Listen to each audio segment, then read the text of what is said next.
Welcome to knowledge and education अड्डा।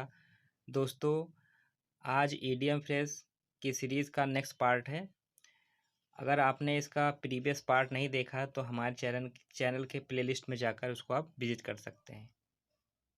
तो चलिए आज शुरू करते हैं।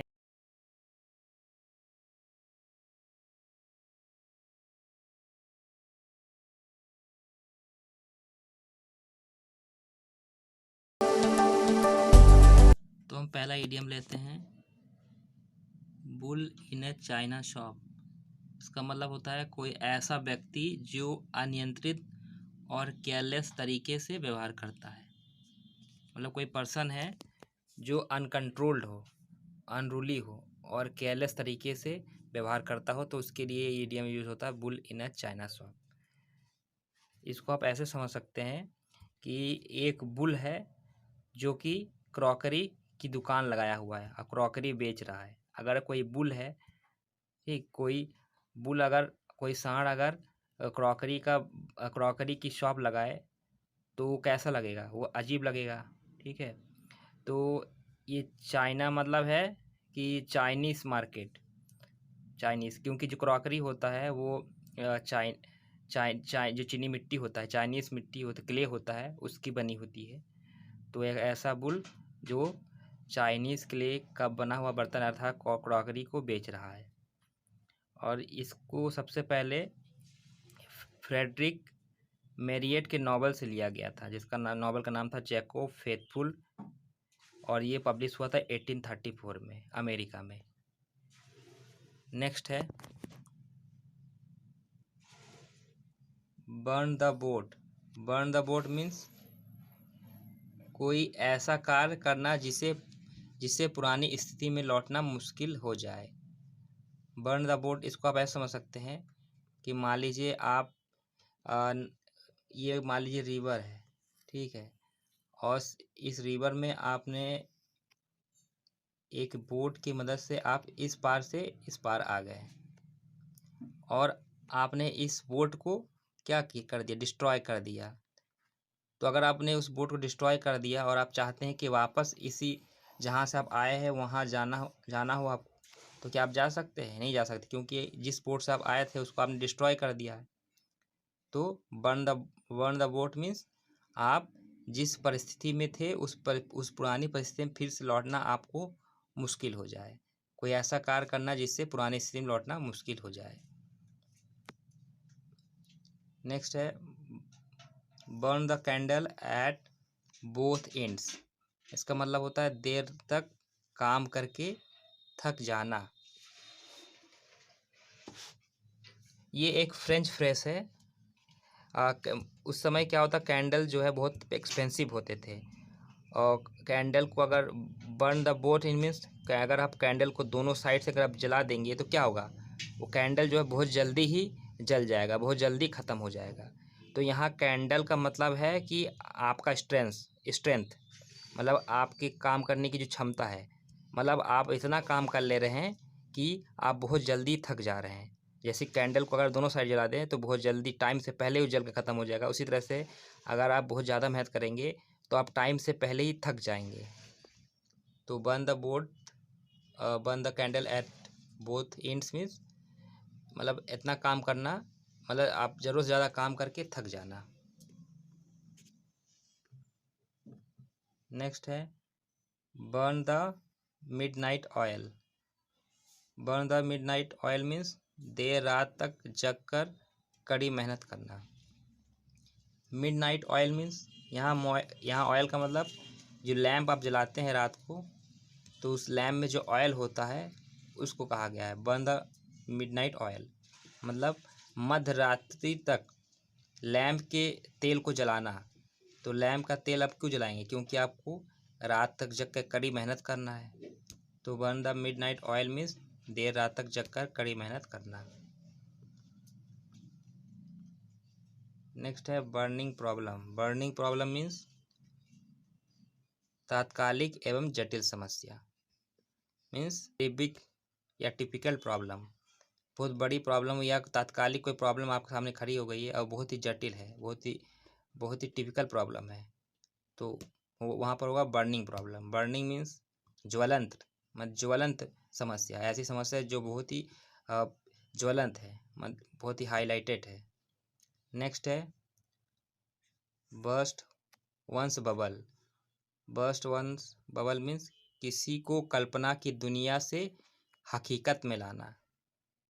मतलब कोई व्यक्ति अगर कल्पना की दुनिया में खोया हुआ है और उसको हकीकत में लाना, तो मतलब होगा बर्स्ट वंस बबल। यहाँ बबल का मतलब जो साबुन का जो बबल बनता है सोप का, उस बबल से है। इसको आप ऐसे समझिए कि मान लीजिए कि कोई मैन है, वो अपने बच्चों के साथ बबल्स, सोप के बबल्स बना के खेल रहा है। तो बबल्स बना के खेलना मतलब बहुत इंजॉय उसको आ रहा है, बहुत खुशी के साथ वो अपने बच्चों के साथ खेल रहा है। और अगर बबल्स को अगर क्या कर दे, अगर बबल्स को फोड़ दे तो क्या होगा, तो आपका इंजॉयमेंट ख़त्म हो जाएगा। तो बबल्स फूट जाना मतलब आप उस खुशी से, जो आपको जो खुशी मिल रही थी उससे आप बाहर आ गए, मतलब किसी कल्पना की दुनिया से हकीकत में लाना। नेक्स्ट, बरी द हैचेट।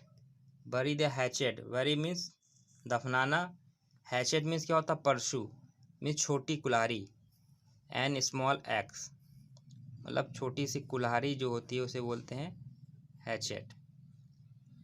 ठीक, हैचेट मतलब कुल्हाड़ी किस लिए इस्तेमाल करते हैं, पूरा कुल्हाड़ी आप समझ लीजिए कि एनेमिटी का सिंबल है। मतलब जैसे परशुराम जो कुल्हाड़ी जब उन्होंने उठाया था, क्या किया था, उन्होंने क्षत्रियों का पूरा विनाश कर दिया था। तो क्यों किया था, क्योंकि उनकी पुरानी दुश्मनी थी क्षत्रियों से। तो उस कुल्हाड़ी को अगर आप दफना दे, मतलब कुल्हाड़ी को अगर मान लीजिए आप फेंक दिया आपने, तो कुल्हाड़ी को फेंकना या दफनाना मतलब क्या हुआ, आपने पुरानी दुश्मनी को भुला दिया। तो बरी द हैचेट मीन्स पुरानी दुश्मनी भुला देना है। By a lemon. By A lemon means आपने मान लीजिए कोई पुरानी कार खरीदा या कोई भी व्हीकल खरीदा, वो हमेशा ख़राब हो जाती है, बार बार ब्रेक डाउन हो जाता है। तो आपने क्या खरीदा, आपने एक लेमन खरीद लिया, बाई ए लेमन। इसका इस्तेमाल यूएस ऑक्सफोर्ड इंग्लिश डिक्शनरी में हुआ था 1909 में। ठीक है, इसका मतलब होता है समथिंग अनसेटिस्फैक्ट्री या इन्फीरियर या बर्थलेस। मतलब लेमन का मतलब कोई ऐसी चीज़ जो बर्थलेस हो या सेटिस्फैक्ट्री ना हो। ठीक है, तो लेमन मतलब ये जैसे कि फ्रूट मशीन में आप लेमन डालते हैं, जैसे कि जूसर है। ठीक है, जूसर में अगर बहुत सा आपने फ्रूट्स डाला, तो उसमें अगर जो लेमन आप डालते हैं, उस लेमन की जो कीमत, लेमन की जो वहाँ वर्थ है, प्रायोरिटी है, बहुत कम है। क्योंकि फ्रूट्स के बीच, मान लीजिए फ्रूट में आपने क्या डाला है, आपने ऑरेंजेस डाला है, मौसम्बी डाला है और पोमेग्रेनेट डाला, तो उसमें अगर आप लेमन डाल दें तो लेमन का रोल जो है उस जूस में बहुत ही कम है, ना के बराबर है। तो लेमन बहुत ही चीप होगा फ्रूट्स के बीच में। तो लेमन मतलब जिसकी कीमत बहुत ही कम हो, बर्थलेस हो। तो बाय अ लेमन मीन्स कोई वाहन जो हमेशा ख़राब हो जाता है। नेक्स्ट है but of joke. But of joke means मजाक का विषय, means a subject of joke. But means क्या होता है, हत्था। जो बट होता है ना, जैसे जैसे मान लीजिए ये बट है, बैट, जैसे बैट का बट होता है, कोई भी चीज़ का बैट होता है, बट होता है। तो बट मीन्स हत्था, मीन्स जोक का हत्था। तो जोक से अब इसको पकड़ सकते हैं, जोक मीन्स मजाक, मजाक का विषय, इसमें कोई इतना डिफिकल्टी नहीं है। Next, butter fingers. Butter fingers means कोई ऐसा पर्सन जो चीज़ों को हमेशा गिरा देता हो, मतलब उसके हाथ में कोई चीज़ टिकती ना हो। क्यों नहीं टिकती, क्योंकि उसके फिंगर्स में बटर लगे हुए हैं। अगर किसी के फिंगर में बटर लगा होगा तो क्या होगा, उसकी फिंगर्स जो है बहुत ही चिकनी होगी, ऑयली होगी। अब किसी भी चीज़ को जब वो पकड़ेगा, वो क्या होगा, वो फिसल कर गिर जाएगा। तो बटर फिंगर में चीज़ों को हमेशा गिराने वाला। नेक्स्ट है butterflies in the stomach. Butterflies in the stomach means चिंतित या बेचैन हो जाना। यहाँ बटरफ्लाइज मतलब कि मान लीजिए आपने कुछ ऐसा उल्टा सीधा खा लिया और आपको एसिडिटी हो गई है और आपके पेट में एक हलचल हो रही है, जैसे कि बटरफ्लाइज इधर उधर घूम रही है, ऐसे पेट में आपकी हलचल हो रही है, ठीक है, एक ट्रेम्बलिंग सेंसेशन आपके स्टमक में हो रहा है।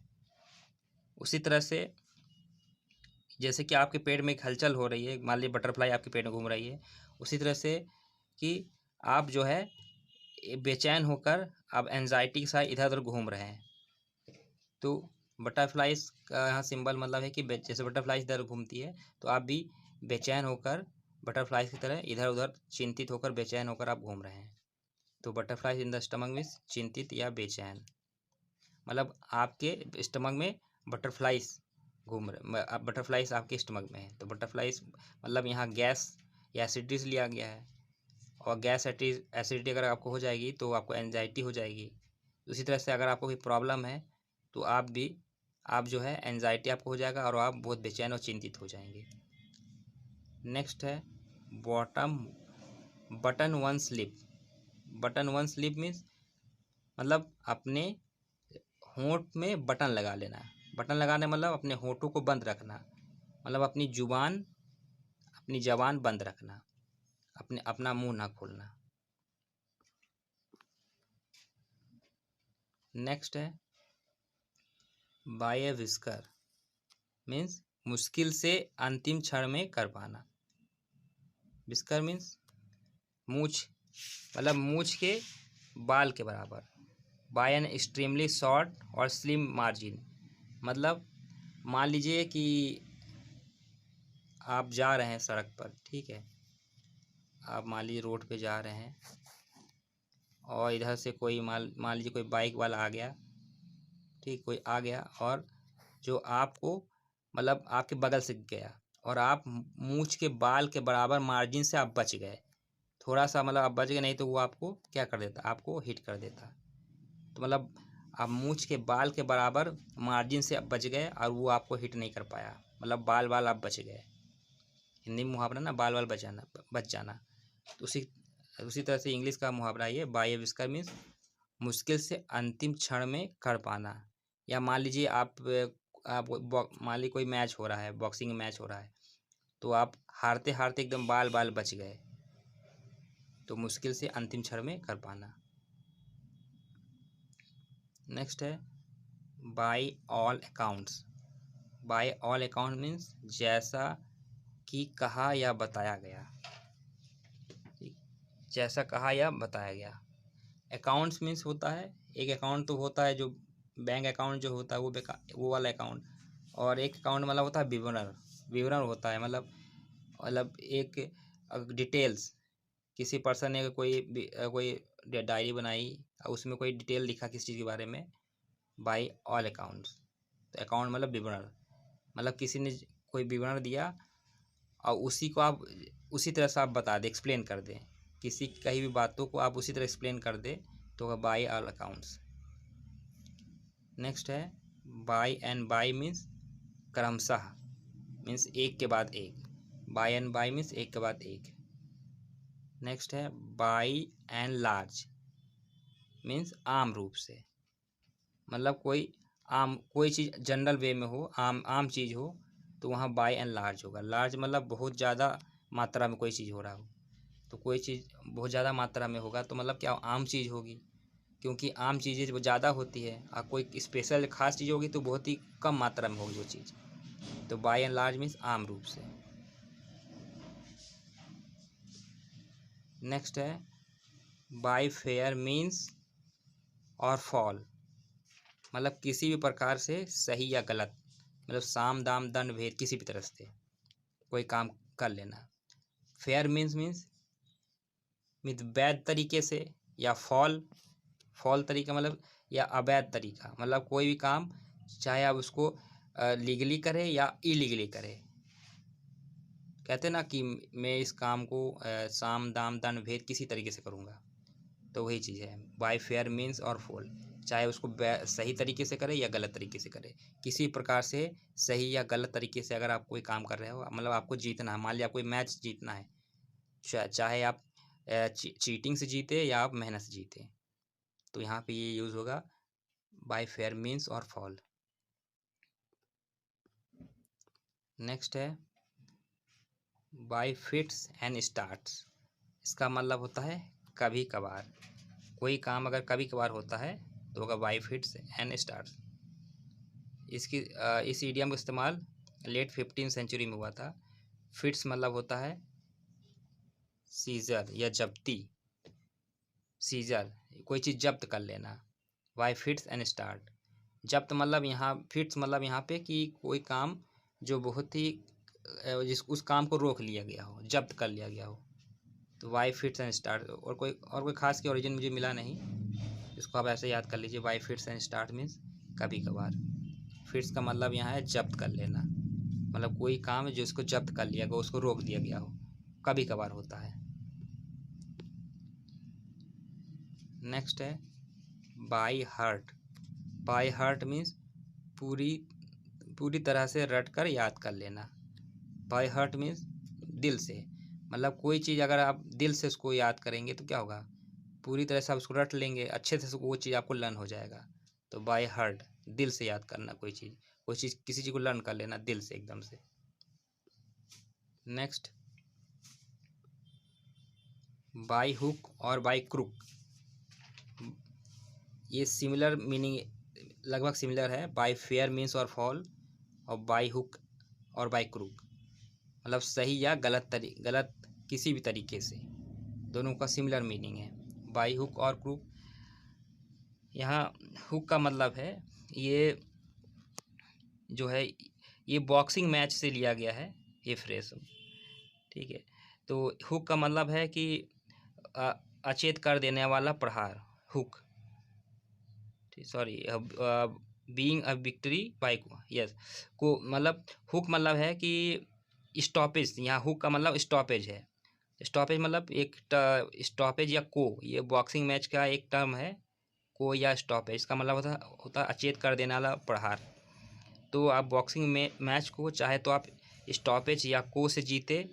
और क्रुक का मतलब है कि जजेस, विक्ट्री बाय वे ऑफ जजेस, मतलब या आप जो जजेस होते हैं मैच में, बॉक्सिंग मैच में, चाहे तो उनकी मदद से आप जीत जाए, या तो आपने जो पंच किया है, को किया है, उसकी मदद से आप जीत जाए।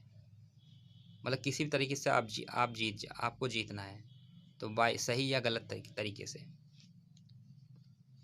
नेक्स्ट है बाय लीप्स एंड बाउंड। इसका मतलब होता है काफ़ी तेजी से। इसको आप ऐसे समझ सकते हैं,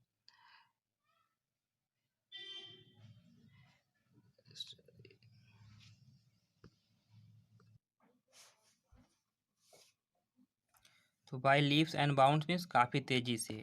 लीप्स का मतलब होता है छलांग लगाना, फोर्सफुली जंप, और बाउंड्स मीन्स होता है लिमिट। तो आप बहुत तेज़ी के साथ अगर छलांग लगाएंगे, छलांग लगाना मतलब काफ़ी तेज़ी से कोई काम करना, तो by leaps and bounds means काफ़ी तेज़ी से। नेक्स्ट है आपका बाय द बुक। मतलब होता है यहाँ कानून की बुक, कानून की बुक से लिया गया है by the book. Bye the book means नियमों का पूरी तरह से पालन करते हुए, टू फॉलो द रूल्स, या कोई काम लीगल तरीके से करना, by the book means.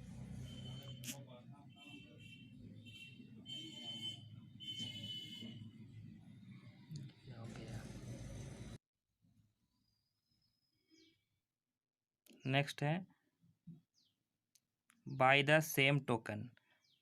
Bye the same token means उसी तरीके से, मतलब दो पर्सन है, मान लीजिए दो पर्सन है, अगर वो कोई काम सेम तरीके से करते हो तो वहाँ पे ईडीएम इस्तेमाल होगा बाय द सेम टोकन।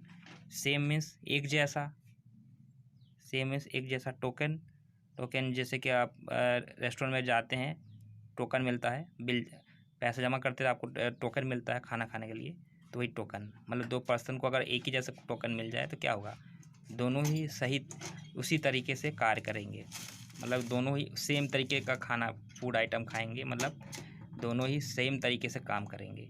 तो by the same token means उसी तरीके से जैसे कि दूसरा पर्सन कर रहा है। नेक्स्ट है by the seat of one's pants. इसका मतलब होता है बिना किसी योजना या दिशा के। ये वर्ड जो है एयरक्राफ्ट लिया गया है। जब शुरू में जब एयरक्राफ्ट बना था तो उसमें बहुत कम नेविगेशन सिस्टम होते थे, और जो भी सामान उसमें इस्तेमाल होता था एयरक्राफ्ट उड़ाने में, तो जो पायलट होते हैं वो उसको खुद अरेंजमेंट करना पड़ता था। ठीक है, तो इसीलिए ये मुहावरा बना था by the seat of one's pant. मतलब यहाँ तक कि जो एयरक्राफ्ट की जो सीट है, उस सीट का कवर भी जो है जो पायलट को ही अपने से लगाना पड़ता था। तो by the seat of one's pant means बिना किसी योजना या दिशा के। नेक्स्ट है और लास्ट है by the skin of one's teeth. मतलब मुश्किल से कर पाना, या ए नैरो स्कैप। ये जो है आपका सिमिलर मीनिंग है इसका। ये ऊपर मैंने आपको बताया था ना एक बाय बिस्कर, तो बाय बिस्कर और by the skin of one's teeth, इन दोनों का लगभग सिमिलर मीनिंग है। मुश्किल से कर पाना मतलब स्किन ऑफ टीथ, मतलब टीथ में क्या होता है, टीथ में स्किन तो होता नहीं है, तो टीथ में तो भाई स्किन नहीं होता है, टीथ में सिर्फ इनेमल होता है। तो मतलब स्किन के टीथ के बराबर कोई काम कर पाना, मतलब जैसे स्किन में जो है नाक के बराबर, सॉरी टीथ में नाक के बराबर स्किन होता है, उसी तरह से कोई काम जो है आप नाक के बराबर मैंने कर पाए, मैंने बहुत मुश्किल से उस काम को कर पाए। इस ईडियम का इस्तेमाल जो है 1560 में जेनेवा बाइबल में हुआ था। ठीक है, जो कि हेब्रू वर्ड है। ये ओरिजिनली ये हेब्रू वर्ड का ये ईडियम है। और क्योंकि टीथ में क्या होता है, स्किन नहीं होता है, तो इसका मतलब होता है स्मॉलेस्ट पॉसिबल मेजर। मतलब जैसे टीथ में स्किन ना के बराबर होता ही नहीं है, उसी तरह से कि आप कोई काम कर रहे हैं और उसका मेज़र बहुत ही स्मॉलेस्ट हो, स्मॉलेस्ट पॉसिबल मेज़र हो, मतलब मुश्किल से उस काम को कर पाते हो। ओके फ्रेंड्स, तो आज का ईडियम यहीं तक रखते हैं। तो इसका नेक्स्ट पार्ट आपको बहुत जल्दी मिल जाएगा। उसके लिए आप हमारे चैनल को सब्सक्राइब कर दीजिएगा और बेल आइकन प्रेस करना मत भूलिएगा, जिससे कि इसके नेक्स्ट पार्ट का नोटिफिकेशन आपको जल्द ही मिल जाए। और जो भी आप कोई फ्रेंड्स है जो एसएससी की तैयारी कर रहे हो, या कोई भी एग्ज़ाम जिसमें ईडियम फ्रेज आते हो, तो उसको आप शेयर करना मत भूलिएगा। Okay, thank you.